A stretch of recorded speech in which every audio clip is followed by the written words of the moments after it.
Welcome back to Basic Electronics. In this lecture, we will look at a latch made up with NOR gates. We will then look at an application of an RS latch, namely chatter removal. After that, we will introduce the clock signal, which plays a very important role in digital systems. We will see how a clocked RS latch works. Finally, we will look at the meaning of an edge triggered flip-flop. Okay, let us start. We can also make up a latch using NOR gates, and that is shown over here. Let us see how it works.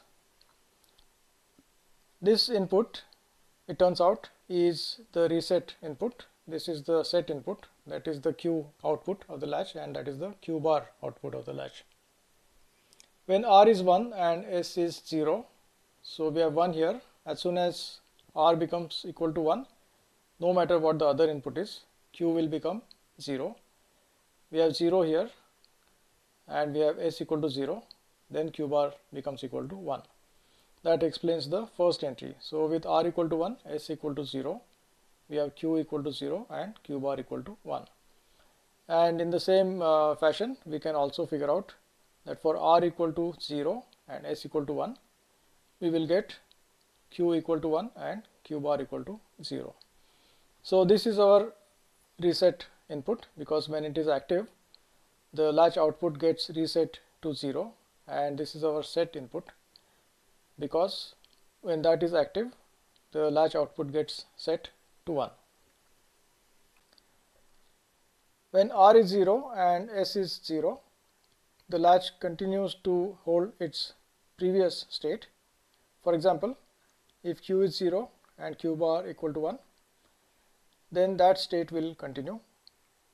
And if Q was 1 and Q bar was 0, then that state will continue. And that happens because when R is 0, this output is simply the NOT of this output, and similarly when S is 0, this output is the NOT of that output. Alright, now when R and S are both equal to 1, that condition is termed invalid for the same reasons that we discussed in the context of the NAND latch. Here is a comparison of the NAND and NOR latches. The basic functionality of these two latches is similar. When reset is active and set is inactive, either there or here, the output gets reset to 0 over there as well as here. When set is active and reset is inactive, the output gets set to 1. Similarly here. The difference is in these two entries. For the NAND latch, the condition R equal to 1, S equal to 1 corresponds to the previous state continuing as the next state.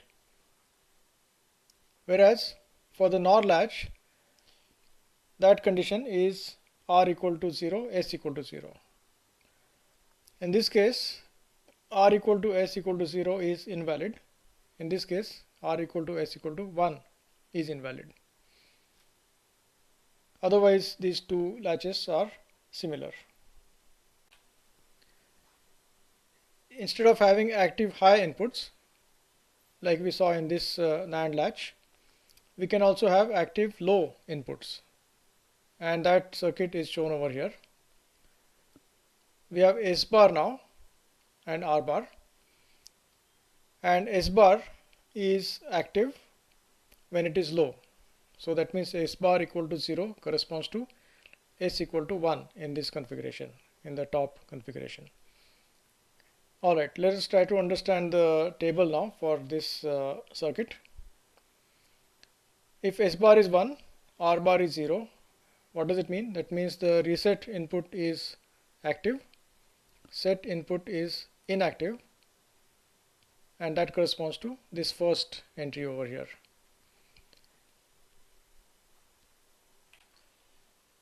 Similarly, when S bar is 0 and R bar is 1, that means the set input is active the reset input is inactive, that corresponds to this row here, R equal to 0 and S equal to 1. When S bar and R bar are both 1, that situation is the same as R and S equal to 1 here, and therefore the previous output of the latch continues, and that is indicated by previous here. And similarly, when S bar and R bar are both 0, that is the same situation as R and S both 0 in the top configuration, and that condition is invalid in both cases. Let us now look at a simple application of the RS latch. Let us look at this circuit. We have a power supply here, Vs, say 5 volts. We have a switch here. The switch position can be either like that or like that. And then we have a load, R. That is our output voltage across the load. Now when the switch is thrown from A to B, our output voltage is expected to go from 0 volts to Vs, say 5 volts. When the switch is in that position, position A, then PO is of course 0, and when the switch is thrown to that position, then we expect VO to be 5 volts, like that. Let us say that the switch position is changed from A to B at t equal to 0 right here. Then this is what we would expect as the waveform for VO. In reality, what we get is this waveform, for example. And instead of one single transition from 0 to 5, we have some other strange waveform, and finally it settles down at 5 volts. Now this happens because mechanical switches suffer from chatter or bouncing. That is, the transition from A to B is not a single clean transition. There are times when the switch is neither firmly in this position nor in that position, and that gives rise to these oscillations. As a result, VO oscillates between 0 volts and 5 volts before settling down to its final value over there. So clearly there is a problem. Instead of a single transition, we have now got this strange waveform, and in some applications this chatter can cause malfunction. For example, if we are counting these low to high transitions using an electronic circuit, we will feed that VO waveform to that electronic circuit, and the electronic circuit will then count these low to high transitions. So what we expect is that the count will go up by 1 when we turn the switch from A to B. In reality, what will happen is the count will go up by 3 because there is one transition here, another transition here, and a third transition here. So clearly there is a problem, and we need a way to remove this chatter. Let us now consider this circuit, which uses an RS latch. Here is the mechanical switch, which has this chatter or bouncing problem, which we want to remove. Consider two positions for the switch. Position A, in which this connection is open, input S is 0, and input R is pulled up to 5 volts because this part is open circuit. When the switch is in position B, then R gets connected to 0. This is an open circuit, and S gets pulled up to 5 volts. That means as we change the switch position from A to B, we go from S equal to 0, R equal to 1, this situation here, to R equal to 0, S equal to 1. So our intention is to go from this situation S equal to 0, R equal to 1, that is the switch in position A, to this position where S is 1 and R is 0, that is the switch is in position B. And for this condition S equal to 0, R equal to 1, we have Q equal to 0, and for this condition S equal to 1, R equal to 0, we have Q equal to 1. So the transition that we want is Q going from 0 to 1. And there is a problem because we have this mechanical switch, and that gives these oscillations in the S input as well as in the R input. Let us now check whether these oscillations in S or R inputs give us the same problem that we saw in the last slide, that is multiple transitions in the output. Let us start at this point, S equal to 0 and R equal to 1, this first row here. Q is 0, like that, and now at this point S goes from 0 to 1, R continues to be 1, so we now have S equal to 1 and R equal to 1, and that means that Q will continue with its previous value, which was 0. So Q continues to be 0. At this point S changes from 1 to 0, and once again we have S equal to 0, R equal to 1, this row here, and Q remains equal to 0. So that happens all the way up to this point. At this point R changes from 1 to 0. S has already reached its final destination, that is S equal to 1. So in this interval we have R equal to 0, S equal to 1, R equal to 0, S equal to 1. So Q will become 1. So Q will go from 0 to 1 here. And now in this interval R has changed again to 1. So we have S equal to 1, R equal to 1. But Q will now hold its previous value, which is Q equal to 1. So therefore Q does not change.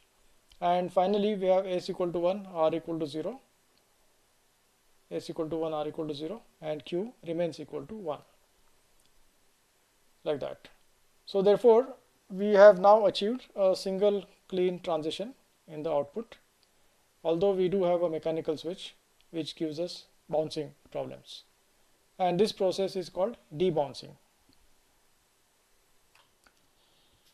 Let us now talk about the clock, which is a periodic signal used to synchronize various operations that happen inside, for example, a microprocessor or a complex digital system in general. So complex digital circuits are generally designed for synchronous operation, that is, transitions in the various signals are synchronized with the clock. So that is the function of the clock. To take an example from real life, we have day and night, and that provides some synchronization to us. We all get up at about the same time, we go to the office, we work together as a team toward a certain output. Now imagine that we did not have day and night. Then we would all get up at various times, go to office at different times, and there would be no such thing as teamwork. And clearly that situation would be very chaotic and inefficient. And the clock serves a similar purpose in a complex digital system. It turns out that synchronous circuits are easier to design, much easier to design and troubleshoot, because the voltages at the nodes, both output nodes and the nodes which are internal to that digital system, can change only at specific times. That makes a big difference. Alright, let us now look at what a clock is. A clock is a periodic signal with a positive going transition and a negative going transition. So here is the clock. This is one period. The period is T. It has got a positive edge going from 0 to 1, and it has got a negative edge going from 1 to 0. And it is the clock frequency given by 1 over T which determines the overall speed of the circuit. For example, a processor that operates with a 1 gigahertz clock is 10 times faster than one that operates with a 100 megahertz clock. Here are some examples. The Intel 8286 processor, one of the early processors, which was used in IBM PC-80, had a clock rate of 6 megahertz, whereas today's computers, the PCs that we use, have CPUs which operate at 2 to 3 gigahertz. So that is 500 times faster than the IBM PC-80. So that is how dramatically things have changed. Let us now look at a clocked RS latch. So it has this additional clock input apart from S and R inputs, and it has got this block which is already familiar to us. It's reproduced over here. That is the NAND latch, and what we will do is call these inputs A and B, because S and R would be reserved for these inputs here in the clocked latch. Now in terms of these inputs, the operation of this latch is described over here. When A is 1, B is 0, Q is equal to 0.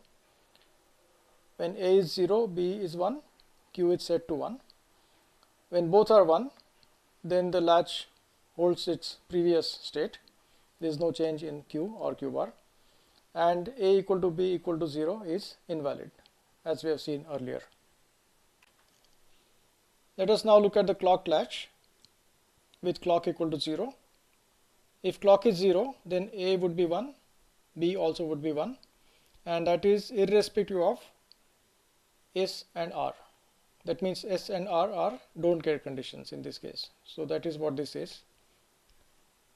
Now if A and B are 1, then we are referring to this row here. That means Q and Q bar will continue with their previous values, like that. So that explains this first row over here. So as long as clock is 0, the latch outputs do not change. So for anything to happen, we must have clock equal to 1, as in these subsequent entries. When clock is 1, A is S bar and B is R bar. And knowing that, and knowing this table, we can now construct the rest of the entries in this table here, these 4 entries. Let us take R equal to 1. In that case, B would be R bar, that is 0. S equal to 0, A would be S bar or 1. So we have A equal to 1, B equal to 0. That is this row here. That means Q would be 0, and that is what we have over here. Let us take this row now. R is 0, so therefore B is 1, S is 1, therefore A is 0. So A is 0 and B is 1. That brings us to this row here, and that means Q would be 1, like that. What about R equal to S equal to 0? That means both A and B would be 1. That means Q would be the previous value of Q, like that. And when R and S are both 1, that means A and B would be 0, 0, and that condition is invalid. Here is the summary. When clock is inactive, that is 0, A and B are both equal to 1, and the latch holds the previous state, this entry here. When clock is active or 1, then A is S bar, B is R bar, and using the truth table for the NAND RS latch on the right hand side, this table, we can now construct the truth table for the clocked RS latch, this one. And let us remember that the above table is sensitive to the level of the clock, whether the clock is at level 0 or at level 1. Later we will see flip-flops which are sensitive to transitions in the level, either from 0 to 1 or 1 to 0. Let us now try to understand these waveforms for the clocked RS latch using this table here, which we looked at in the last slide. So here is the clock waveform, periodic. Here is the R input given to us, and here is the S input. And let us assume that the latch starts in a state Q equal to 0. So at t equal to 0, we have Q equal to 0. Now as a result of these inputs and the clock waveform, let us see what Q should be. Point number 1, nothing would happen when clock is 0. So up to this point nothing is expected to happen, because when clock is 0, Q just continues with its previous value. So that happens up to here. Alright, now in this interval clock is equal to 1 and R is 1, S is 0. So we look up this entry now. R is 1, S is 0, and Q is shown here as 0. So Q will continue to be 0 in this interval. Now we have clock equal to 0, so nothing is expected to happen. We don't even need to look at R and S. So we draw this Q equal to 0 part here. Now the clock has become 1 there. R is 0, S is 1. R is 0, S is 1. So Q has become 1, and that is why we have shown this transition here. Once again, clock has become 0 there, and therefore this will continue. At this point clock turns 1 again. We have R equal to 1, S equal to 0, Q becomes equal to 0. So we have a transition now from 1 to 0. Now clock is 0 in this interval, so Q cannot change. And in the last interval here, clock is 1, R is 0, S is 0. R is 0, S is 0. So that means Q would be its previous value. So Q will continue to be 0. And that is our complete Q waveform. Let us now talk about edge triggered flip-flops, which are very commonly used. The clocked RS latch, which we have seen earlier, is level sensitive, as we remarked earlier as well. That means its operation is sensitive to the level of the clock, whether the clock is 0 or 1. If the clock is active, clock equal to 1, the flip-flop output is allowed to change depending on the R and S inputs. If clock is 0, then Q cannot change, it continues with its earlier value. On the other hand, in an edge sensitive flip-flop, the output can change only at the active clock edge. So level equal to 0 or level equal to 1 is not sufficient. What is required is an edge, that is clock transition from either 0 to 1 or from 1 to 0. And here are the symbols for edge triggered flip-flops or edge sensitive flip-flops. Here is a positive edge triggered flip-flop. That means it is triggered by a positive edge in the clock. What is a positive edge? It goes from 0 to 1. This is the symbol for a negative edge triggered flip-flop. It is triggered by a negative edge in the clock, which goes from 1 to 0, like that. Alright. Now the common feature of these symbols is this triangle. That triangle indicates that it's an edge triggered flip-flop. And whether it is a positive edge triggered flip-flop or a negative edge triggered flip-flop is indicated by this circle here. If we have a circle here, then that's a negative edge triggered flip-flop, and absence of the circle indicates that it is a positive edge triggered flip-flop. So from this symbol we should be able to make out whether it's an edge triggered flip-flop, and if so, whether it is a positive or negative edge triggered flip-flop. Let us summarize. We have introduced a very important concept called the clock. We have seen an example of a clocked latch. We have also seen what is meant by an edge triggered flip-flop. In the following lectures, we will consider some specific edge triggered flip-flops and their applications. See you in the next class.